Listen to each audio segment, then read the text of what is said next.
Olá!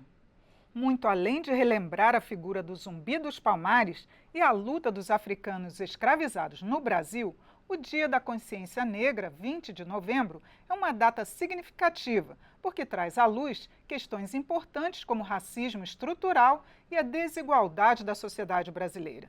É também uma data que reforça a importância da realização de novas lutas, que é para tornar a sociedade mais justa, já que 60% dos brasileiros se autodeclaram pretos ou pardos.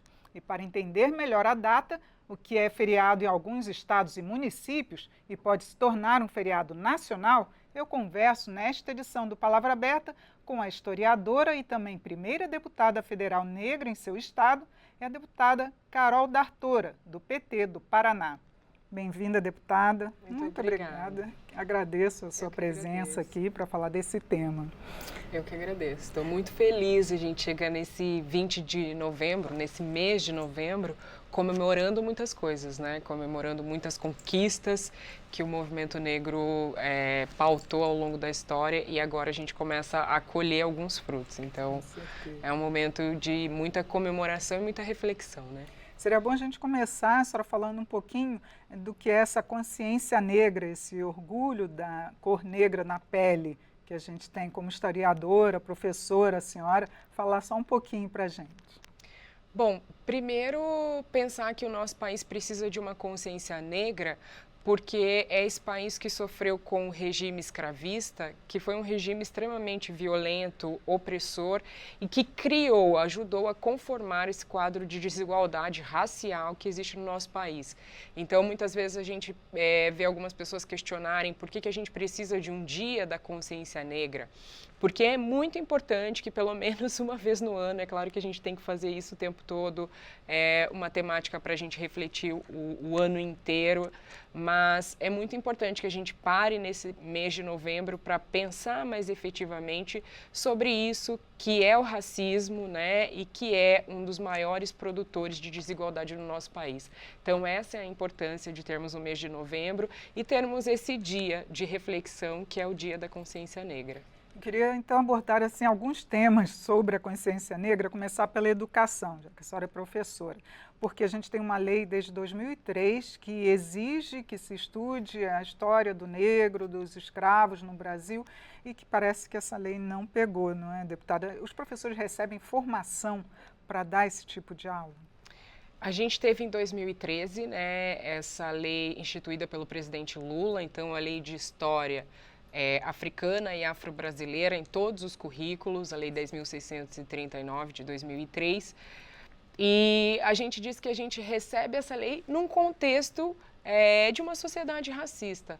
Então, por mais que a gente tenha esse instrumento legal, que o ensino de história africana e afro-brasileira deva ser tratado de forma transversal em todos os currículos, para todas as disciplinas e, enfim, áreas do conhecimento, por mais que isso seja uma lei, o quadro de racismo institucional faz com que muitas vezes essa lei não seja aplicada.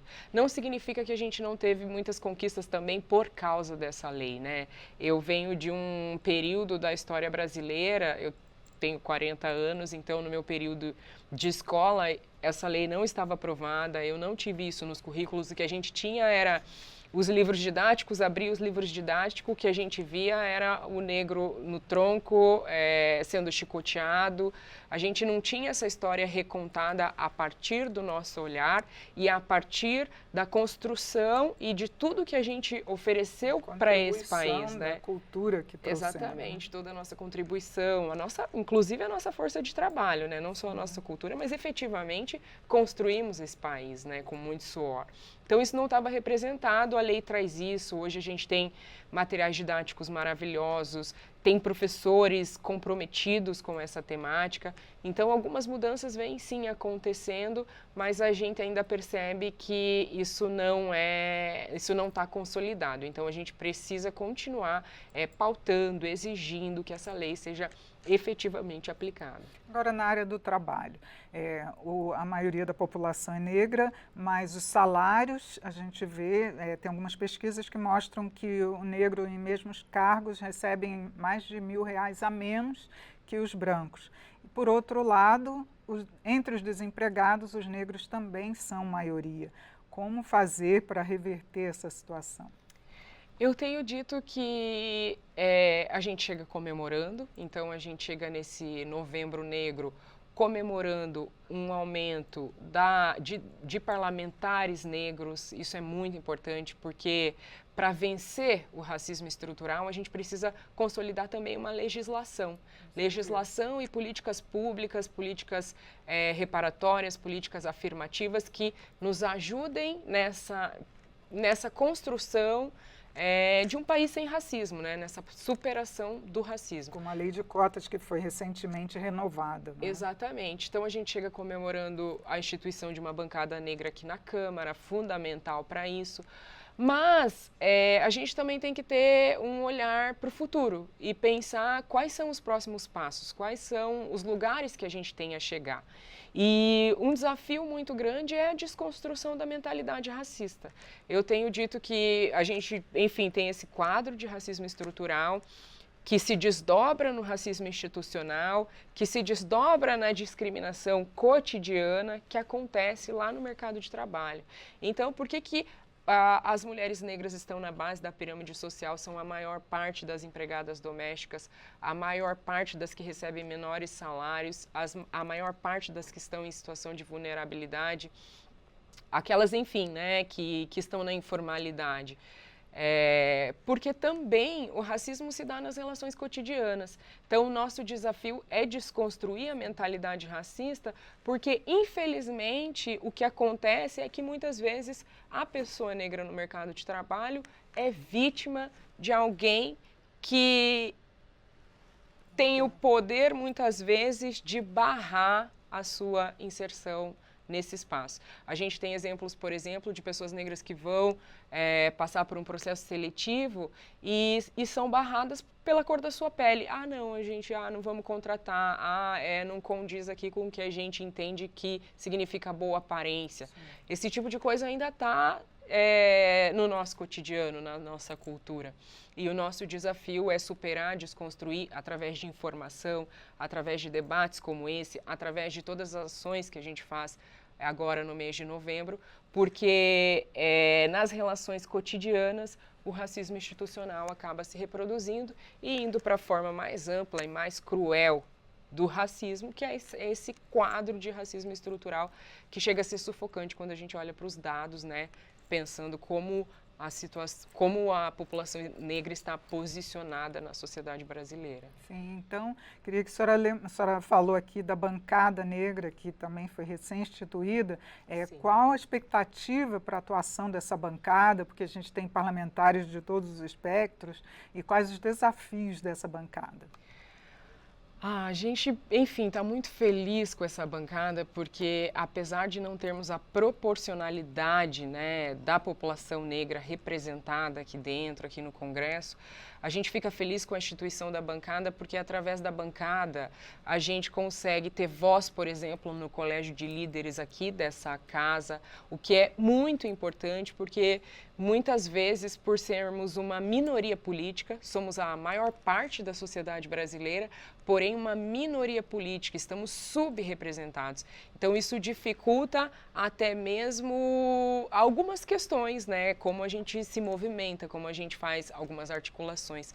Então, a partir da instituição dessa bancada, a gente tem um instrumento mais efetivo para fazer toda a articulação necessária em prol de políticas de reparação, como falei, políticas afirmativas, fazer uma advocacia pelas políticas em benefício da população negra e também pensar que as políticas precisam de recursos, né? Sem que a gente tenha recursos públicos investidos em políticas estratégicas, elas também não acontecem. Então, a partir dessa bancada, a gente consegue ter mais força para pautar de forma institucional, inclusive, essa participação, enfim, construção e produção de soluções para esse problema social que é o racismo. Só uma última pergunta sobre a data, exatamente, porque ela já é uma data nacional, mas não é um feriado nacional. Se for transformado em um feriado nacional, a senhora acha que realmente pode haver algum tipo de mudança que beneficie essa luta? O feriado nacional é simbólico, né? A população negra passou por períodos muito difíceis. Eu digo que a gente também tem a alegria de chegar nesse mês de novembro, olhando também para os que passaram, para aqueles que lutaram antes de nós. E eles lutaram com tudo que tinham, né? A gente partiu de momentos no Brasil em que fomos abandonados pelo poder público, então uma abolição inacabada, uma falsa libertação. Não fomos inseridos efetivamente, fomos proibidos de ir à escola, fomos impedidos por uma lei de terras de adquirir terra nesse país.